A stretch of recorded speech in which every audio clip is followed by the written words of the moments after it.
এদিকে আমার young generation ফাটাফাটি সাপোর্ট করছে, কিন্তু এদিক থেকে কোনো রেসপন্স পাচ্ছি না। ভালো লাগছে তো নাকি? আরে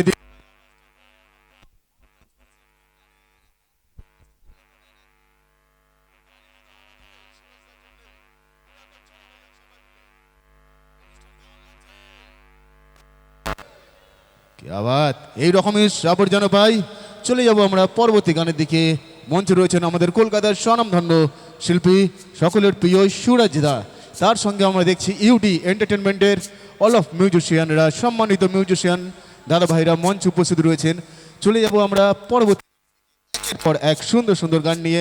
আজকে সকলের মন জয় করছে আমাদের সকলের প্রিয় শিল্পী সুরজ দা। সব থেকে বড় কথা, আজকের এই প্রোগ্রামটার আয়োজন ফ্রেন্ড সার্কেল, তাই তো? নামখানা ফ্রেন্ড সার্কেলের সমস্ত ক্লাবের সমস্ত বন্ধুদের আমার তরফ থেকে অসংখ্য শুভেচ্ছা জানাই। আরও ভালো হোক তোমাদের অনুষ্ঠান, আরও এগিয়ে যাও, আরও নতুন নতুন করে চিন্তা ভাবনা করো, সব ইয়াং জেনারেশন। আর সব থেকে বড় কথা, আমার কাছের মানুষ যিনি রয়েছেন ছোটোবেলা থেকে যার আশীর্বাদ পেয়েছি, অভিজিৎ কাকু। আমি তো সেই আমার পরিবারের একজন মানুষ, তো অভিজিৎ কাকু। আর সর্বোপরি আপনারা আজকে যে বসে রয়েছেন,